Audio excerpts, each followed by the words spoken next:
Hi everyone, ఈ వీడియోలో XL technologies రీసెంట్గా రిలీజ్ చేసిన Q2 FY26 రిజల్ట్స్ గురించి క్లియర్గా తెలుసుకుందాం. ఈ క్వార్టర్లో పర్ఫార్మెన్స్ స్టడీగా ఉంది. ఎస్పెషల్లీ ఏఐ లీడ్ చేసింది గ్రోత్ని అండ్ స్ట్రాంగ్ బుకింగ్తో. కంపెనీ రెవెన్యూ వచ్చేసి 31,942 క్రోర్కి రీచ్ అయ్యింది.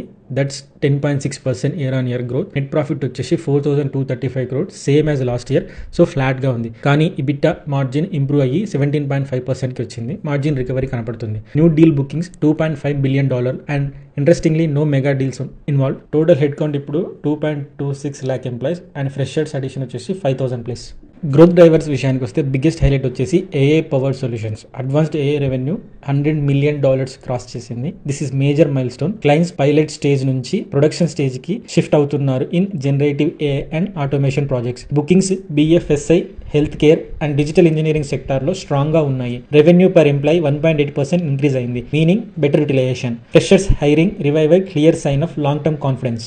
మ్యానుఫ్యాక్చరింగ్ సెగ్మెంట్ లో auto sector slow down impact visible గా ఉంది. ఐటీ అండ్ బిజినెస్ సర్వీసెస్ స్టడీగా పర్ఫామ్ చేశాయి. Engineering and R&D pipeline హెల్తీగా ఉంది, especially semiconductor and health care clients వల్ల. Products and platform stable revenue base maintain చేసింది. Focus now on HCL software expansion. FY26 కి revenue growth guidance 3 to 5% ఇచ్చారు. Service revenue growth 4 to 5% range లో expect చేస్తున్నారు. EBIT margin band 17 to 18% maintain చేస్తారు. Dividend వచ్చేసి ₹12 per share declare చేశారు. Shareholder returns strong గా continue అవుతున్నాయి. So management comment విషయానికి వస్తే చైర్పర్సన్ రోష్ని నాడర్ మల్హోత్రా చెప్పారు, we're investing in AI automation and upskilling to drive innovation for clients అని చెప్పారు. CEO విజయ్ కుమార్ చెప్పారు, it's a standard quarter. AI traction, execution and margin recovery. Challenges విషయానికి వస్తే ఆటో మ్యానుఫ్యాక్చరింగ్ స్లో డౌన్ వల్ల ER&D growth pressure లో ఉండొచ్చు. Veg inflation ఉంటే margins మీద ఇంపాక్ట్ పాసిబుల్ అవుతుంది. Competition from TCS, Infosys, AI and cloud space లో స్ట్రాంగ్ గా ఉంటుంది. వీరి యొక్క స్ట్రాటజిక్ మూవ్స్ వచ్చేసి HCL వీసా డిపెండెన్సీ తగ్గించడం స్టార్ట్ చేశారు. US అండ్ యూరోప్ లో లోకల్ హైరింగ్ ఇంక్రీస్ చేస్తున్నారు. క్వార్టర్లీ వేరియబుల్ పే ని ఫిక్స్డ్ పే లో మర్జ్ చేశారు. Salary hikes